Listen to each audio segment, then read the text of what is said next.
welcome to a special edition of African Hour 2022. My name is Fru Nkimben, the producer and host. My co-host and technical advisor is Francis Awunkam. Our special guest for today's discussion on the crisis in Ambazonia are Mr.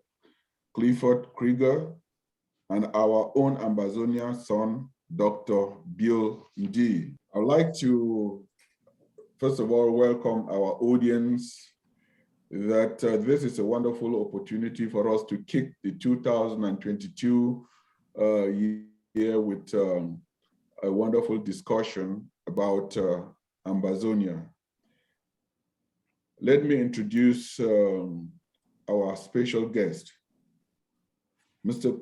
Clifford Krieger is a graduate from the U.S. Air Force Academy. He holds a master's degree from the University of Southern California. He served for 30 years as a flight pilot, mostly in Europe and Asia. Mr. Clifford served in staff officer position in the Philippines, Naples, Italy, and Washington, D.C. He served as chief of the Joint Staff Strategy Division as an instructor at the National War College. After retiring from the Air Force, he worked as a system analyst. He ran twice for a state representative from Lowell and currently serves the Lowell License Commission Board. Welcome, Mr. Krieger. Thank you. Then our second guest, Dr. Bill Ndi, is a Southern Cameroonian American educated at Government Bilingual High School, Bamenda, and the University of Yaoundé, and in Nigeria, Amalu Bello University, Institute of Sorbonne, Paris, Clergy, Pontoise, where he obtained his doctorate degree in languages, literature, and contemporary civilizations. He is a poet, playwright, storyteller, critic, translator, and fellow at the Booker T. Washington Leadership. He has held teaching positions at the Paris School of Languages, the University of Sunshine Coast at Spiny Downs, the University of Queensland, Brisbane, St. Lucia and Deakin's University, Melbourne, Australia. He is presently Tenor University Professor of Modern Languages, Communication, and Philosophy at Tuskegee University. He has an extensive publishing record of accomplishment with over 58 works in 299 publications. Welcome, Dr. Ndi. Thank you very much for the generous introduction.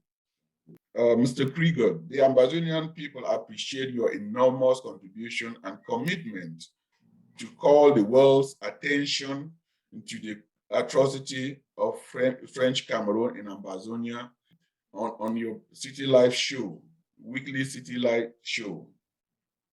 Since 2017, you have educated yourself and then educated your audience and viewers about Ambazonia.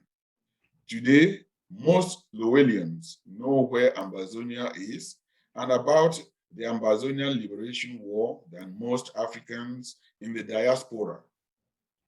The war in the Cameroon is a forgotten human tragedy, completely and intentionally ignored by the international media. Ambazonians in the diaspora are not putting in the effort to inform the world of the genocide in our homeland. January 5th, 2022 marks the 5th anniversary of the abduction of our leaders by Cameroon security forces in Nigeria. You met our interim president, Mr. Sisiko Ayuk Tabe, at Lowell City Hall in 2017. They and thousands of innocent civilians are serving life sentences in prison in French Cameroon. We must not forget their sacrifices.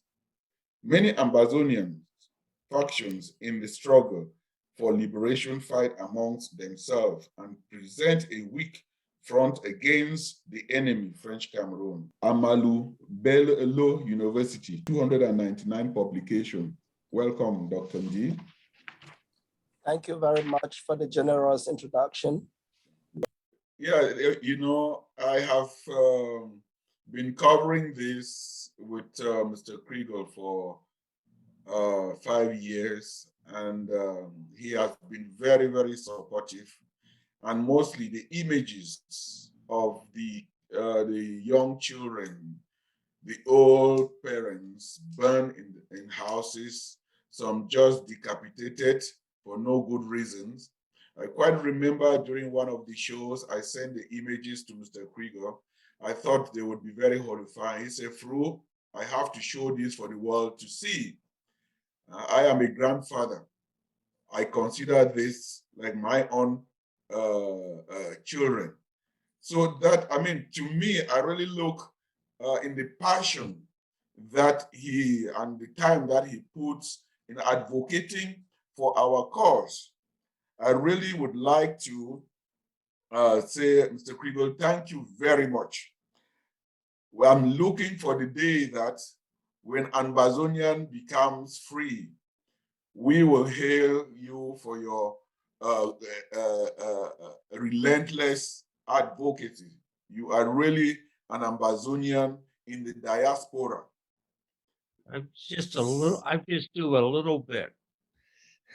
Yes, but little drops of water can fill an ocean. If you minimize the little ones, you would never get anything big. Where we are, you started one day by hearing the name Ambazonian and Southern Cameroon. But over time, your knowledge and what you have motivated and encouraged Lowellians, the people in the Commonwealth of Massachusetts, and let alone America, through your advocacy.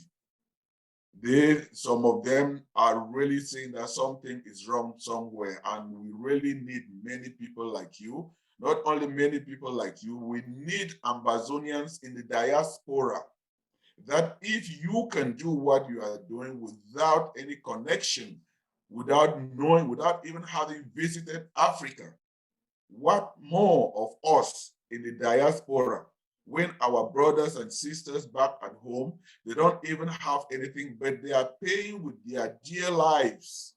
Some of us out here are making videos in the comfort of our homes and offices. But to get out and talk to non-Ambazonians, that we can have to, we are the only ones to get our pain on the streets, on the pavements of the diaspora in whichever country that we are. Talk to your pastor, to your neighbor. And that is, when I was growing up, revolution starts in schools around the world, because where there is injustice somewhere is a threat to peace and justice everywhere. Dr. Ndi, I see you shaking your head. It looks like I've touched you somewhere. No, you're hitting the hammer on the nail, just so right, because the proverbial saying, charity begins at home. Mr. Krieger, thank you, Mr. Krieger, for everything you've done, for everything you are doing, because I know very well revolutions don't only succeed because of insiders. Mr. Krieger mentioned Tom Paine. Tom Paine was the herald of the French Revolution also. Much is not said about him, but he led the French Revolution. He's considered in France as citizen of the world. After leading the American Revolution, he spent time there. So Mr. Krieger is doing that. And as you just mentioned, the fact that we Africans, Ambazonians, Southern Cameroonians, there is none of us connected to that land who has not lost a relation or somebody because of the ongoing war. You know, with war, what it engenders, it is not just those who died in the war front, those who were pushed away from their homes, who lived in the forest, and because of their living condition, their lives were cut short. It is still because of the war. We should be concerned.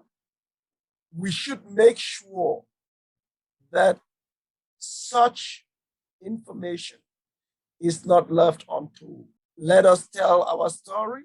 We don't tell our story, no other person will do. While it is said history belongs to the victors, I would like to say we are not yet vanquished. We are in the struggle, and let's be telling our history before the history is destroyed, or before we destroy ourselves not telling our history. I will end with a proverbial saying from Iran, because Persia, as we know, historically, they were settled by Black people. And the joke in modern day Iran is, where are the Black people who settled in this area before us? You know what the answer is? They lived, they didn't document their history, so they never existed. So in order to exist, let us document our history. Well, on that note about history, for someone who is not from the diaspora, who's not from Ambazonia, and hearing about Cameroon and Southern Cameroon, French Cameroon has skillfully and intelligently used the appellation Southern Cameroon to make this conflict an internal conflict. Dr. D, you are a writer, a student of history. Could you briefly update and educate our listeners and clear the confusion between the Southern Cameroons and the southern part of French Cameroon? Because every country has a southern part. And it is very, very clear that when we say the southern part, the southern Cameroon, French Cameroon takes upon that to tell and deceive the world that it is the southern part of their French Cameroon. And I think we have not done a very good work to educate the world that we are talking about a part of the world that has its international boundaries demarcated and recognized by the United Nations, and that also was voted, or 54 nations voted to grant its independence, and it was the first country in Africa that practiced multi-party system. So, Dr. D, briefly, could you clarify that to people who don't know this, please? Okay, thank you very much. You hit on even many of the points I would have made, talking about Southern Cameroons being the very first nation. I call it the first independent country in Africa, because in 1953, when our representatives walked out of the Enugu House of, or the Eastern House of Representatives from Enugu, they met in Mamfe and decided to start a state, their own government. They practiced multi-party politics and had 4 successive governments. All right. Now, the history, what they call the Cameroon, if you listen to me, I don't use the appellation Cameroon. I use the Cameroons because we had Cameroon as an entity colonized by the Germans. And when Cameroon was colonized by the Germans, you had what we call British Southern Cameroons today and British Northern Cameroons that joined Nigeria in 1961. So what they call Southern Cameroons today is not part of French-speaking Cameroon, which have gone by the appellation East Cameroon, La République du Cameroon, and which later subverted the Federation of 1961 into a United Republic before becoming a United Republic and then becoming a La République in 1984. Talking about the nations, there were 64 nations that voted for the independence of Southern Cameroon. US, one of them. US, one of them. But most importantly is that La République du Cameroun and France voted against the independence, which explains their desire to annex, annihilate, frustrate, okay, and assimilate that part of the world. This is something we should always factor in. How can they today claim a nation that part of the world is one and indivisible when it has never been one and indivisible? Can they go back and claim northern Nigeria? Can they go back and claim parts of Gabon, parts of the Congo, Central Africa, Central Africa, Southern Chad? Let's remember, Fort Jamena, which used to be Fort Lamy, was part of Cameroon, the capital of Chad. So can we go now fighting to claim all of those? We should not confuse. We should not confuse the fact that history played us a very rough hand by giving us the opportunity to vote for our independence by joining. What nation had ever been given the option to be independent by becoming part of another nation? And the nation we wanted to join did not want us in the first place. And over 60 years, they have kept telling us, we didn't want you, you came. Now we want to go, they should let us go. It is just like I meet, I'm out in the streets and a woman tells me, I love you, and follows me to my home. I don't like it. The day she packs her thing, and I'm mistreating her, the day she packs her thing, she's leaving. I'm like, you are not going anywhere. You are mine. No.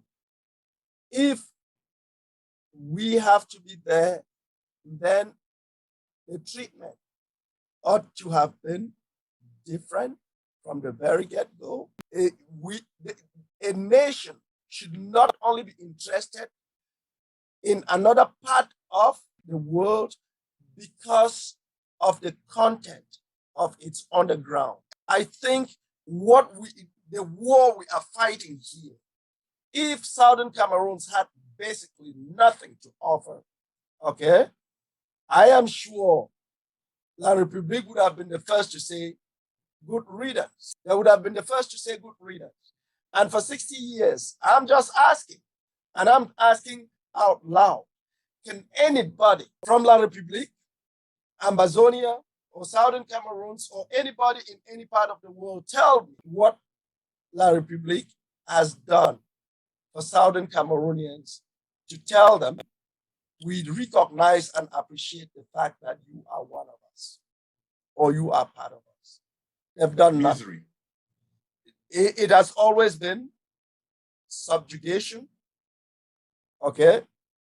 People are in exile. People are not living out of that part of the world because they really want to, but because for the wrong reason, or for the simple reason that you are from one part of it and you think one way, you are good for the jail. We are a people with an identity. We deserve our geographic limitations. We have an international boundary. And I remember in 2009, if I'm not mistaken, Paul Biya was visited by the UN envoy and was handed 2 maps of Cameroon. Yes. Let Ambazonians understand and hone this message. The resolution of the Bakassi conflict, La République du Cameroun accepted that they were going to retreat to their borders at their independence. Borders of La République at independence on the 1st of January 1960 was east of the Mongol, not west of the Mongol. So these are two geographic entities. And if I have any other thing to say, the UN should rectify its mistakes.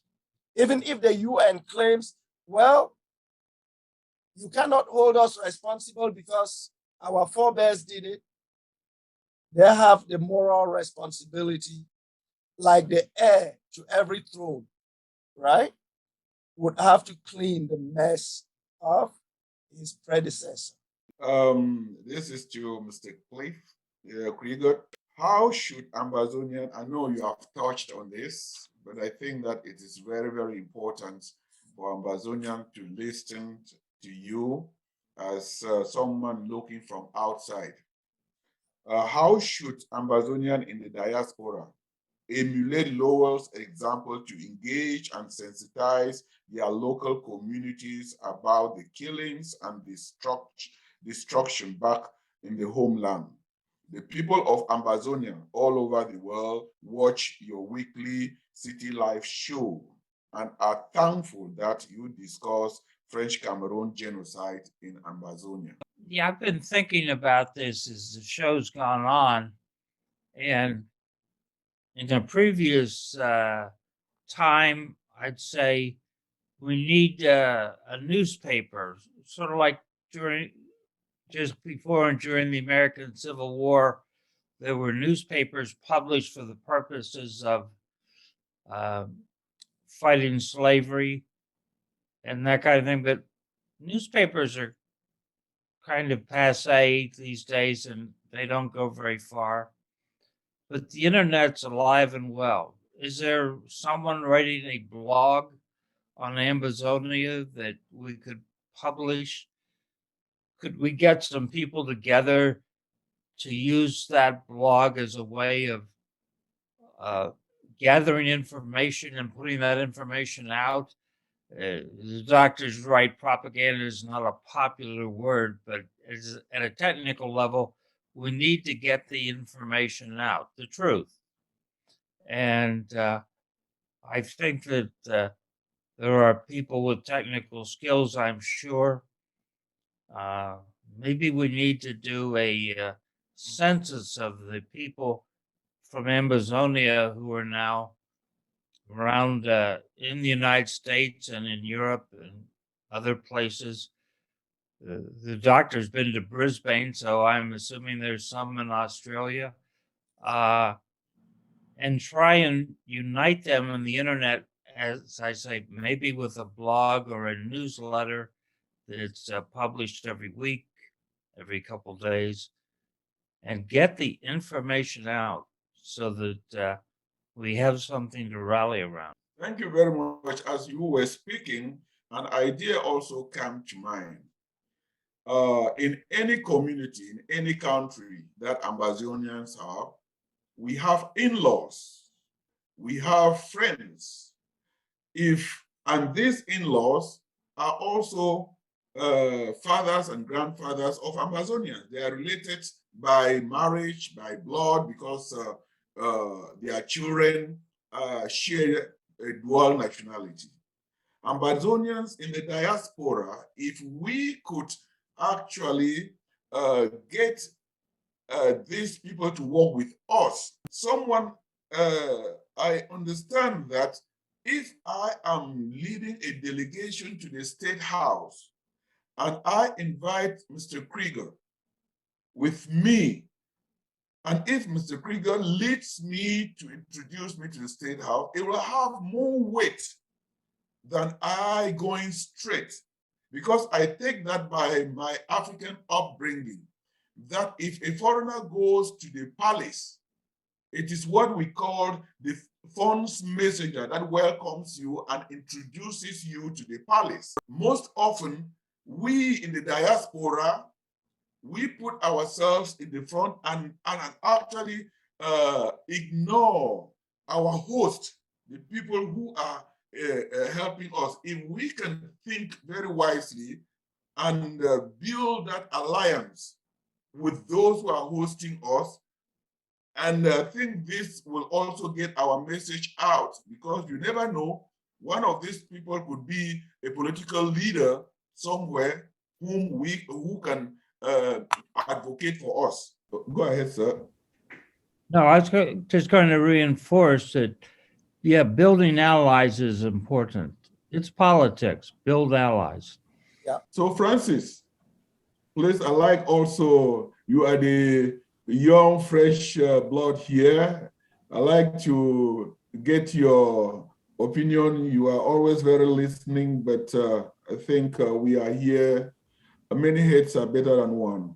No, I've really just been paying keen attention to the wonderful educative conversation that has taken place today, and I'm just been thinking, how do we actualize them? And I've just taken a lot of notes. If you could see here, I've been writing, taking notes over an hour, and I hope to. You've given me homework. I was look into this and see what my own little contribution that I can do. Okay, on that note, I would like also to maybe throw this, Dr. D, you may chip in, because I think right now on Ground Zero, there's a lot of misery, and La République, every passing day, they are inflicting misery on our people. As the sun goes down, you see, at sunrise, you see bodies of our brothers and sisters. Some of them are littered on the streets. They will enter break houses at night, and in the morning you can see the pain that is all around. So currently, La République is always doing the wrong things, and now they are really pushing forth to host the African Nations Cup while the country is at war.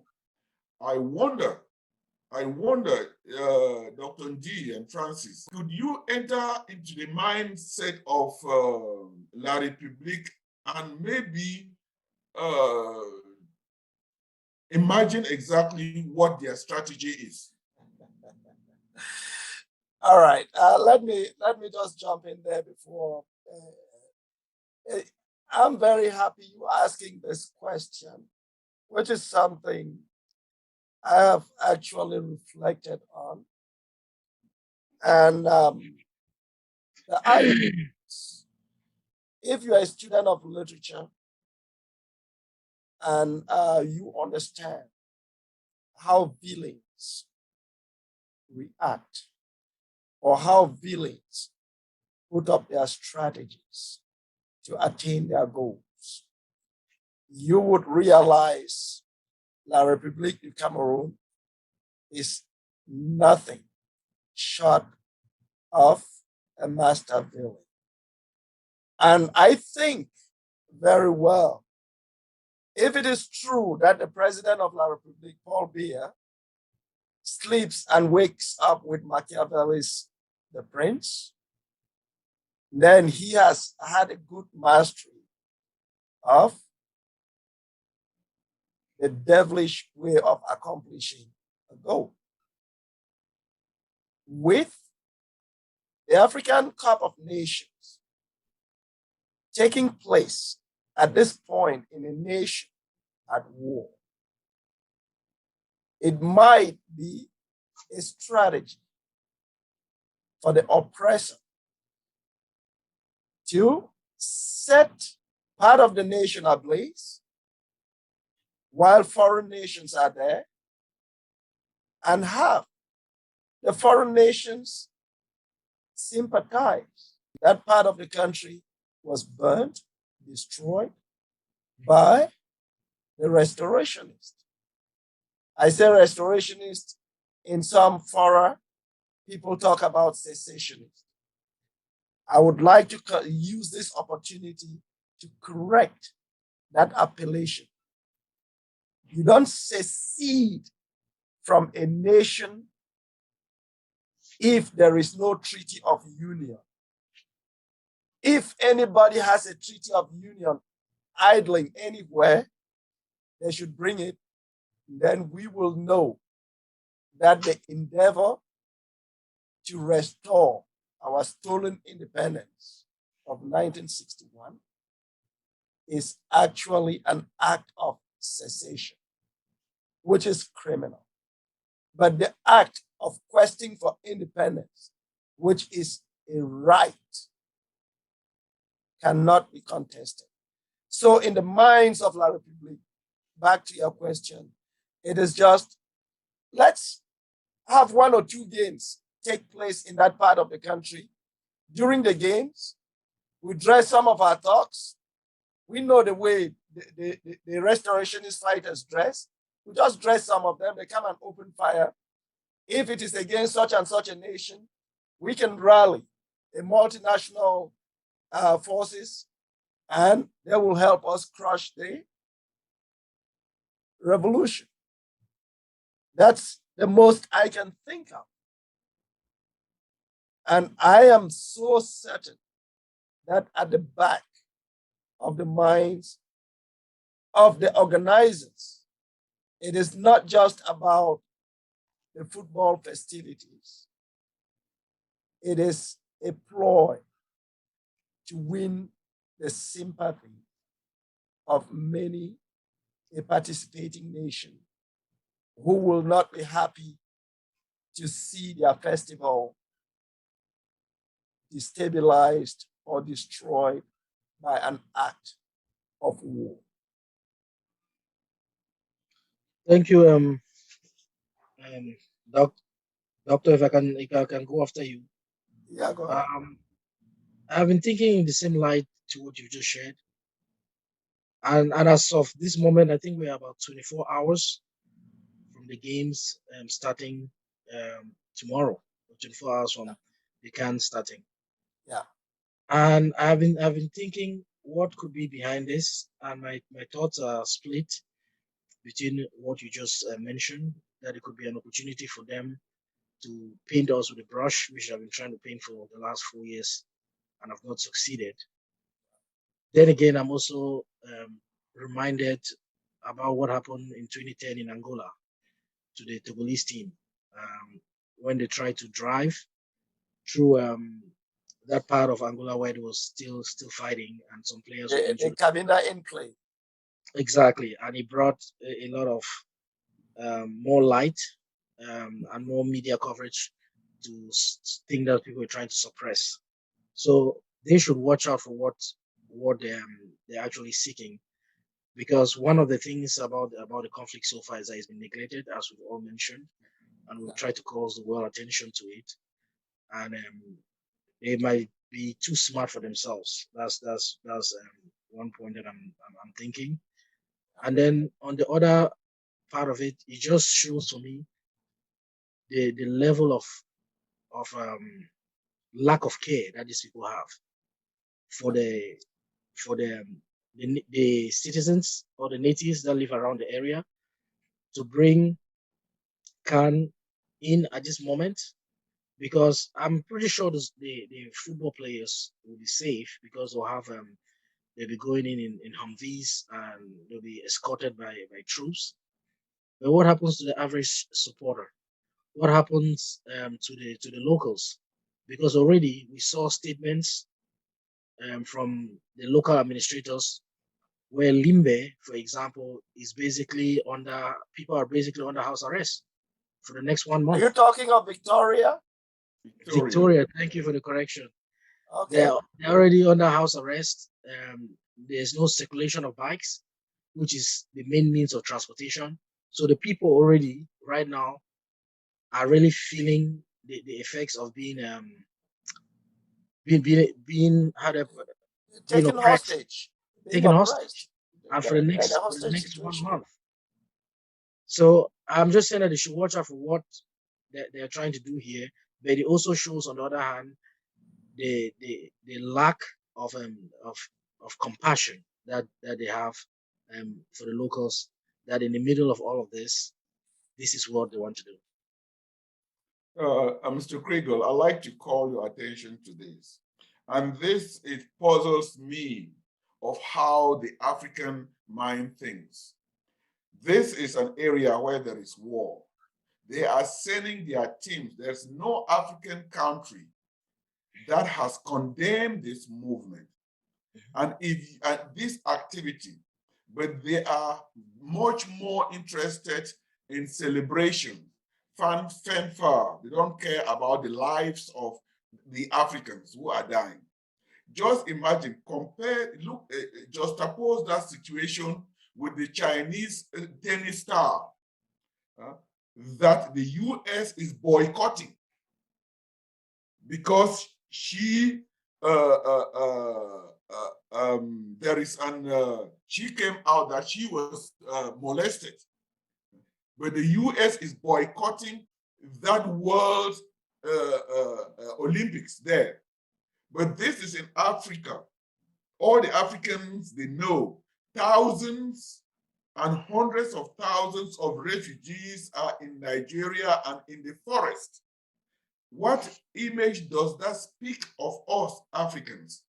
That we would rather go and play something round, run around, and close our eyes to the atrocity that are being meted on one of us?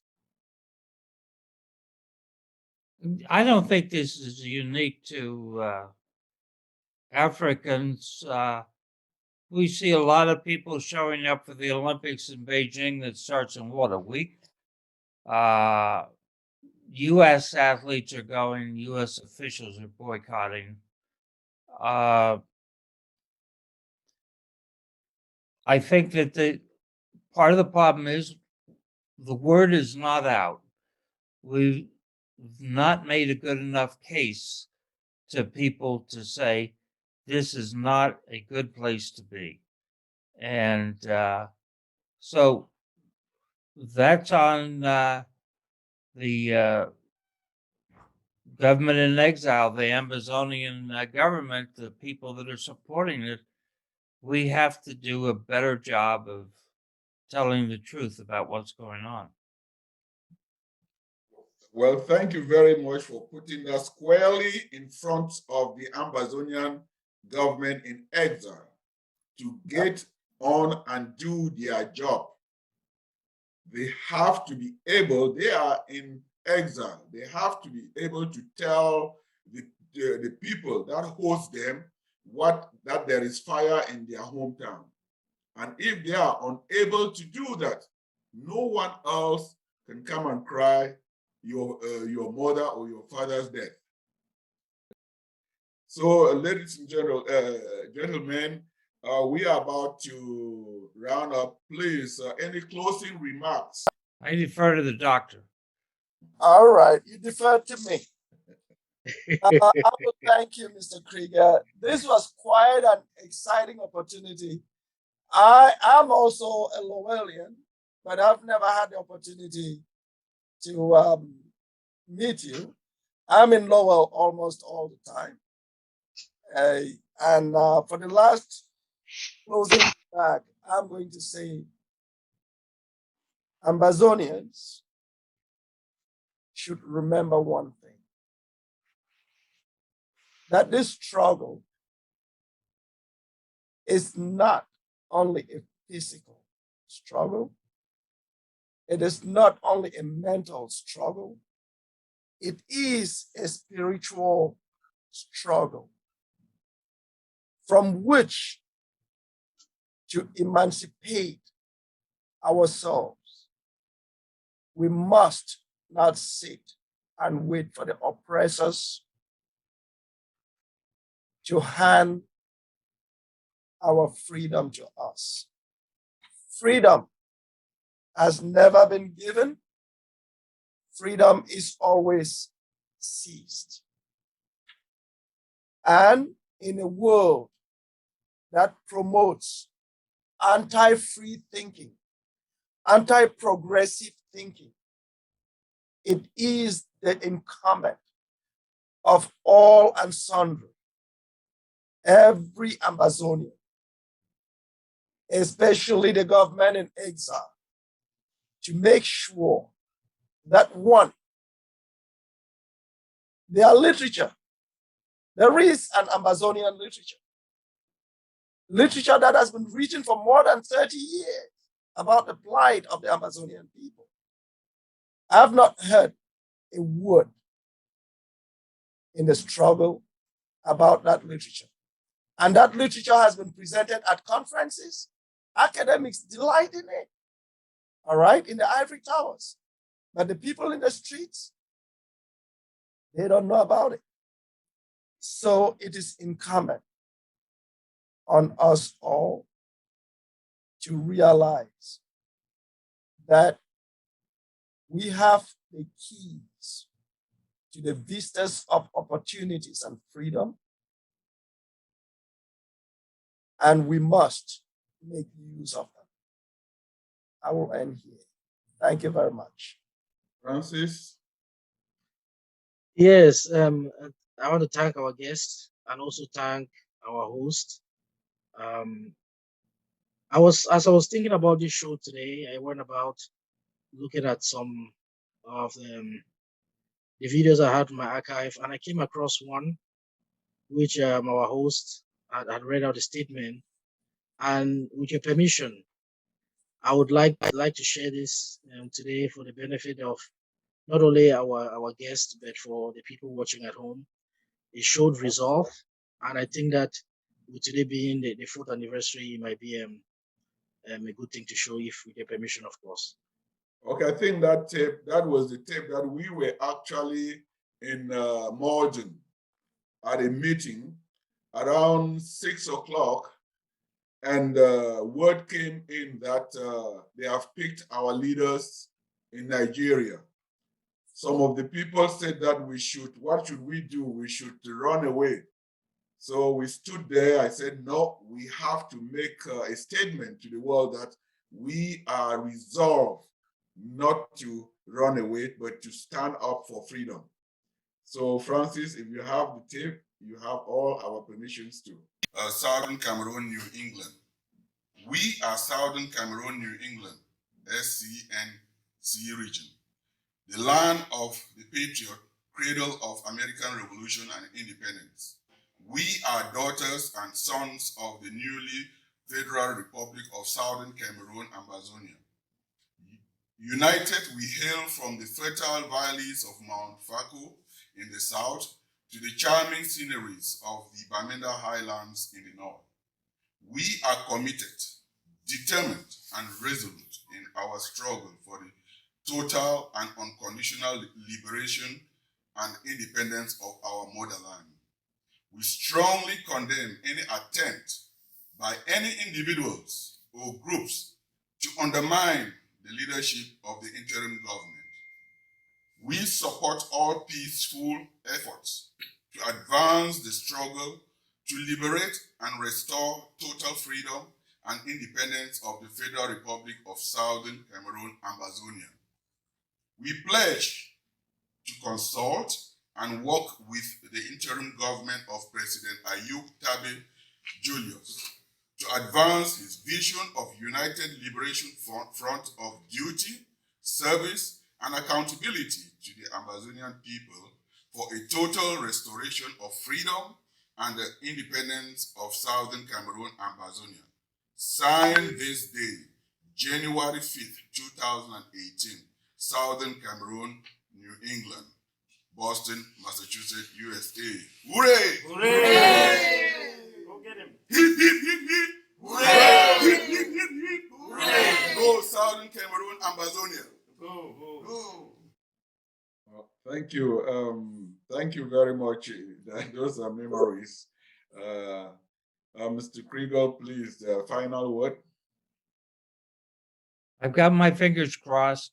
We all have to work together. Thank you very much. There is a popular expression that when you live in the forest, you see trees. When you are outside, you see a whole forest. In other words, one can only see his or her face by looking at a mirror. Your opinion, Mr. Krieger, are very valuable to Ambazonian, both at home and in the diaspora. We've had a very, very productive discussion, and we thank you very much for what you do for our liberation.